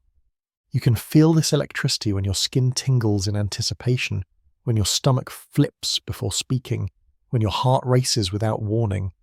These are not just feelings, they are signals. Tiny cascades of electrical messages moving from one system to another. The brain says, alert, and the heart responds. The stomach tightens. The breath shifts. Each signal reaches the next. Each system listens. This is why emotions feel physical, because they are. Every thought you have changes your body. Every feeling sends ripples into your cells. And this connection goes both ways. What happens in the body can calm the brain. A deep breath, a warm touch, a slow stretch all send signals back up the line, telling the brain, it's okay. You're safe. The electrical symphony does not just express your state, it creates it. It is not a reflection, it is a source. And when one part of the music changes, the rest adjusts. This is harmony. This is balance. This is the quiet intelligence written into your body's design. Even memory, something we often think of as thought alone, is shaped by this current. Memories are stored as patterns of connection between neurons. When you remember something, those connections fire again in the same rhythm. The brain does not pull out a file, it replays a pattern. The sound of a voice, the shape of a face, the feeling of sunlight, all are echoes of electrical events that happened once and can be replayed again. Sometimes a memory brings with it a shift in your body, a heartbeat, a warmth in your chest. That is electricity reaching from the mind into the body, reminding you not just what happened, but how it felt. Sleep also follows this electrical rhythm. As you drift into rest and your brainwaves slow, they deepen, they begin to move in long, soft pulses. This shift is not random, it's a carefully timed sequence, controlled by cells that manage your circadian rhythm. These cells respond to light, to hormones, to the presence or absence of sound. And when the time is right, they send signals that lower your temperature, that slow your heartbeat, that prepare your body to let go. Sleep is not silence, it is a different kind of music, slower, deeper, meant for healing, not movement. During dreams, the rhythm changes again. Certain areas of your brain become active. Waves speed up, emotions rise, the body stays still, but inside the music stirs. Dreams are the mind's theatre, and electricity is the light that sets the stage. The heart responds to these dreams, so does the breath. They rise and fall with the story. All of it is carried on this invisible tide, flowing through you like wind through trees, seen only in the way it moves you. Even your immune system is touched by this current. Certain cells move faster or slower depending on the electrical signals they receive. Healing tissues, fighting infection, sensing danger, all of it is coordinated with help from the nervous system. This is why rest matters, why calm matters. When your electrical signals are in rhythm, the whole body listens better. It heals better. It works together better.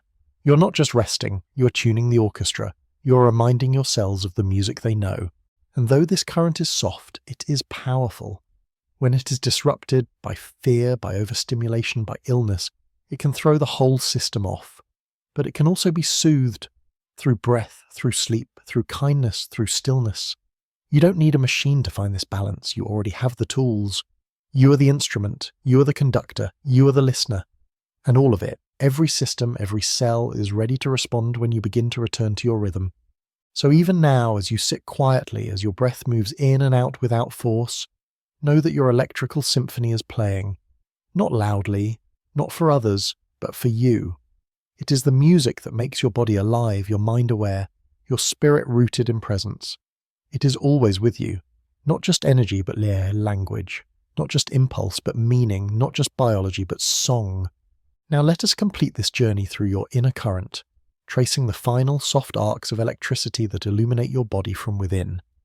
We often think of power as something outside us, a plug, a spark, a storm, but the greatest power you hold does not roar or flash. It hums, it pulses, it glows gently in the quiet corners of your being. It is this silent living current, your body's electricity, that carries you through every moment of your life. And though it is unseen, it is never absent. It is always moving, always listening, always shaping what you feel and who you are. Even as you rest, this symphony plays. There is no silence in your body, not truly. Your neurons continue to fire, your heart continues to pace, your breath continues to adjust. The electricity moves not in straight lines, but in waves, curling and uncurling through every cell, creating the pulse of presence. Your body is never still. Even sleep is filled with motion, slow, careful, electric motion. And this is what makes you more than a machine. You're not just circuits, you are music. Your body does not just respond, it remembers, it adapts, it creates. The patterns of electricity inside you change with time. A newborn's brain fires differently from a child's. A teenager's brain has different waves than an adult's. And in old age, the current softens again like the last notes of a song stretching into silence. But it never fully stops. Until the very end, the body continues to speak in pulses. Even in the quietest moments, even in the final hours, the electrical song continues. Sometimes slower, sometimes softer, but always present. It is the thread that weaves through every stage of life, connecting who you were with who you are now. This thread is also what connects you to others. When you sit with someone in silence and feel a sense of calm, it is not only emotion, it is also rhythm. The body can sense when another's signals are smooth or jagged. The space between two people, the subtle connection of breath and posture and presence, becomes a shared field. Studies have shown that when people sit together in peace, their heart rhythms begin to synchronize, their brainwaves begin to align, they begin to feel connected not just emotionally, but electrically. This is part of why comfort can be wordless. A hand on the shoulder, a shared breath, a still moment. The nervous systems speak to one another. The electricity finds harmony. And through this silent exchange, safety is restored. Connection is rebuilt. The song of one body blends with the song of another, and something new is created, something neither person could produce alone. This is not magic, it is not mystery, it is biology made beautiful. You can feel this in music too. When a note strikes something deep inside you, when a song lifts your breath or brings tears to your eyes, it is because your brain and body are responding with pattern. The rhythm of the music meets the rhythm within you. Neurons fire in time with the beat. Waves form, emotions rise, buttons. Music is not outside of you, it is already in you, waiting to be mirrored. That's why it matters. That's why it heals. It speaks in the same language your body already knows. And sometimes your electrical symphony falters. Life brings stress, loss, disruption. The signals become noisy. Thoughts race, muscles tighten, sleep fades. You feel off, you feel disconnected, but the current is not gone. It is simply waiting for space, for breath, for softness, for rhythm to return. And when you offer these things, when you slow your breathing, when you walk quietly, when you listen to your heartbeat, the symphony begins to retune itself. You don't need to force it. You only need to allow it. There are ways to care for this rhythm. Movement helps. Not fast, frantic movement, but steady motion. Walking, stretching, swaying. It keeps the signals flowing, keeps the circuits open. Rest helps too, not just sleep, but true rest. Moments where nothing is demanded of you, where your mind can wander, where your breath can deepen. And kindness helps more than you know. Acts of compassion, of gratitude, of gentleness, and they don't just warm the heart. They smooth the waves in the brain. They restore harmony to the system. They bring you back to yourself. You don't have to understand every part of this system to trust it. You don't have to see the electricity to feel it. Every time you pause, every time you feel peace rise through you like warmth, you are touching that current. You are listening to the music of your body, and when you listen closely, you find that it has been waiting for you all along. Not with urgency, but with quiet joy. Because your body does not want noise. It wants rhythm, it wants balance, it wants presence. So when you return to it, when you sit quietly, when you breathe, when you feel the tingling pulse of life moving through your chest, your limbs, your fingertips, something inside you softens. The song becomes clear again. The system, the cells, the spirit all begin to move as one. So let the electrical symphony play. Let it carry you through each moment. Let it guide you when words fall short. Let it remind you that even in stillness, even in silence, you are alive with motion. You are not empty. You are humming. You are connected. You are always music in motion. Electricity and emotion woven into one beautiful living rhythm. There are moments when you feel something before you understand it. A tightening in your chest, a warmth rising like a tide, a sudden pause in your breath. It's as if your heart already knows, already remembers before your thoughts can catch up. We often say the heart feels, but perhaps it does more than that. Perhaps the heart remembers, not with words or images, but with rhythm, with sensation, with quiet pulses that echo long after the moment has passed.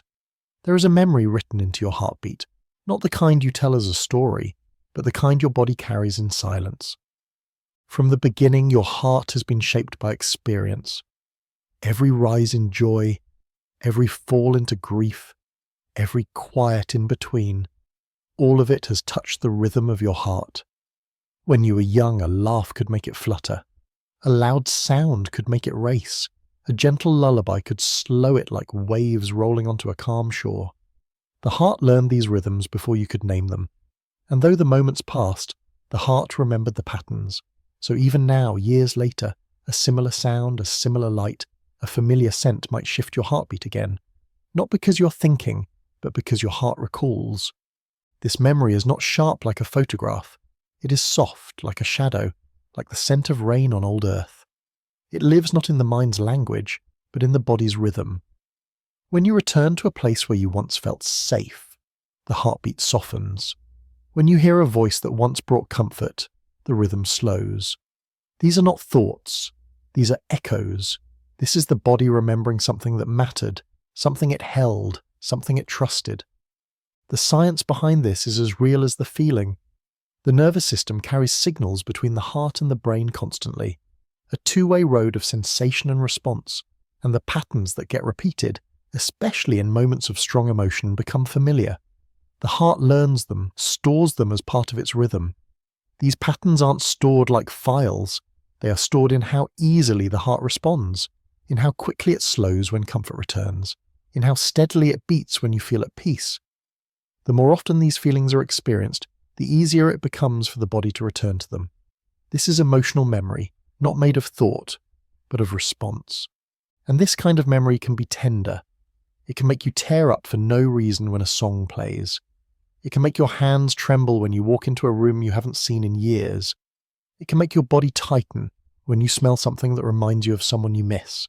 The heart does not ask whether it should remember. It just does. And its remembering is gentle but deep. Even touch can carry memory. The feeling of a hand in yours, the weight of a head on your shoulder, the soft thump of another person's heart when you hug them close. These are not forgotten, even when time has passed. The body remembers how it felt to be held, to be safe, to be connected. And in moments of stillness, those feelings can return, not as images, but as rhythm, as calm, as warmth, as a softening of the breath. And the heart doesn't only remember others, it remembers you. It remembers how you felt when you were kind to yourself, when you let go, when you forgave, when you rested. These moments, though fleeting, shaped your rhythm. They taught the heart how to soften, how to listen. And when you return to that same quiet, when you breathe slowly, when you stop rushing, when you offer yourself a gentle thought, your heart remembers what to do. It does not need instructions. It already knows the way. Some scientists believe the heart has its own intelligence, a network of neurons and cells that respond, that regulate, that adapt. This is not the same as thinking, but it is a form of knowing. The heart is not just reacting, it is interpreting. It is making meaning through motion, and it does this not only in the present, but through the lens of what it has known before. This is why grief feels heavy in the chest, why love feels like a rising tide, why fear tightens and joy opens. The heart is not merely affected, it is involved. It is speaking in a language of rhythm, and that rhythm is shaped by memory, not memory from the brain, but memory stored in the way the heart has responded to the world again and again. So even now, as you sit quietly, the heart is remembering. It is not recalling facts, it is recalling feelings, the kind that shaped you without asking, the kind that taught your body how to feel safe, how to feel seen, how to feel whole. These memories cannot be spoken, but they can be felt, in the slowing of the breath, in the softening of the shoulders, in the rhythm that returns even after chaos. And that rhythm once felt can guide you, back to calm, back to presence, back to yourself. You don't need to explain it, you only need to feel it. The heart already knows, it has known all along. Let us drift deeper into this memory that doesn't live in words, but in rhythm. A memory so old, so soft, that you may not even notice when it arrives. It is the kind that hums quietly beneath your breath, that returns not as a thought, but as a change in your body's pace. The heart does not remember with stories. It remembers with sensations. It remembers in the way your chest rises when someone says your name gently, in the way your pulse slows when the air smells like a place you once called home, in the way your body knows peace before your mind has named it. This kind of remembering is not a choice. It is a language the body speaks all on its own, shaped by years of feeling. When you were small, before you had language, your body was already learning what safety felt like. The warmth of a caregiver's arms, the rhythm of their breathing, the sound of their heartbeat beneath your ear. These early rhythms became part of your own. They formed the first map your body used to understand the world, a map of calm and care, of presence and trust. Even now, decades later, that map still exists. And when something familiar touches it, a sound, a voice, a feeling, your heart finds its way back. And sometimes the body remembers what the mind forgets. You might not recall every detail of a moment, but your heart does. It remembers the comfort of being near someone you loved. It remembers the ache of being alone. It remembers the courage of a quiet decision, the softness of forgiveness, the strength of showing up when you are afraid. These memories are not stored like photographs. They live in the way your heart responds to the present, how it opens, how it guards, how it listens. You might notice it when you return to a place you haven't been in years. Your breath catches, your steps slow, your chest feels full for no reason at all. That is the heart remembering. That is the rhythm shifting because something once mattered here. Something left a mark, not a scar, but an echo. And now the echo returns, not to overwhelm you, but to remind you of who you were and who you still are. Or maybe it happens when you hear a song, not just a melody, but a sound that wraps around something deep inside you. You feel something move, something loosen. You don't need to understand why. Your heart has already answered. It has already begun to speak in its quiet way, a soft beat, a warmth in the chest, a tear you didn't expect. That's the rhythm of remembrance. That's how the body speaks when the moment is too gentle for words. And this remembering is not only about joy. The heart also holds grief. It remembers loss. It remembers fear. It remembers the moments when something changed, when someone left, when something ended. These memories may live as tightness, as a pause in your breath, as a beat that feels heavier than the rest. And even though time passes, the rhythm remains. The heart does not forget what mattered, but it also does not stay there. It carries you forward. It makes space for the new rhythm to arrive. Because the heart can also remember healing. It remembers the first time you felt safe again, the first time you laughed after sorrow, the first time you sat in silence and felt peace instead of pain. These moments too shape the rhythm. They create new echoes. They teach the body that there is always more time, more love, more light. And so the heart, in its quiet wisdom, learns how to hold both the weight of the past and the softness of the present. This is why kindness matters. When you offer someone else calmness, when you offer yourself gentleness, you are giving the body a new rhythm to remember.